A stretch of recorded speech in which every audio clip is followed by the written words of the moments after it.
আল্লাহ তাআলার হকের চাইতে বান্দার হকের ব্যাপারে প্রাধান্য দিয়েছেন।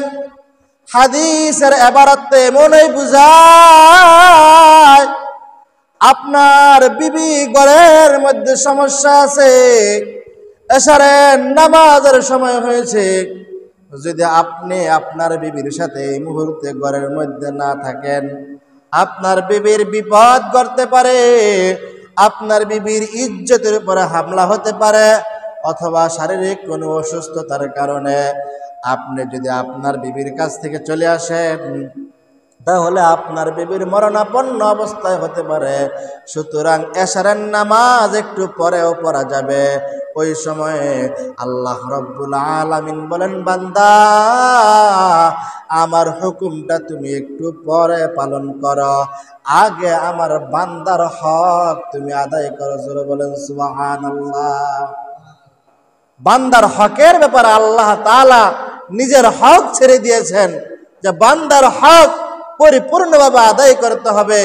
বান্দার হক যদি কেউ পরিপূর্ণভাবে আদায় না করে, কিয়ামতের ময়দানে কঠিন মুসিবতের দিন তাকে এরকম ভাবে কঠিন শাস্তির সম্মুখীন হতে হবে।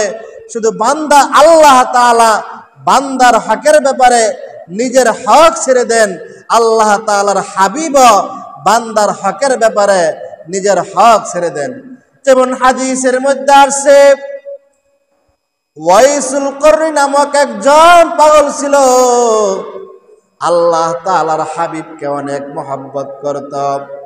আল্লাহর রাসূল সাল্লাল্লাহু আলাইহি সাল্লাতু ওয়াসসালাম দুনিয়ায় জিন্দা থাকা অবস্থায় কেউ যদি ইসলাম ধর্ম গ্রহণ করত, মুমিন মুত্তাকি পরহেজগারের পরিচয় দিতে হয়, তাহলে ওই মুমিনের উপরে ওয়াজিব হলো আল্লাহর নবীর সাথে সাক্ষাৎ করা, আল্লাহর নবীর সাথে মুলাকাত করা, আল্লাহর নবীর সাথে দেখা করা।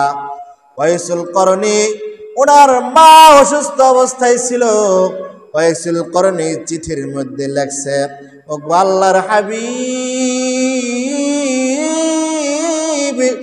আমার তো মনে চায় আমি আপনার সাথে সাক্ষাৎ করি গো নবী, কিন্তু আমার মায়ের অবস্থা খুবই খারাপ। আমি যদি আমার মায়ের খেদমত চাইরা আপনার সাথে সাক্ষাৎ করতে যাই, তাহলে আমার মায়ের অনেক সমস্যা হয়ে যাবে।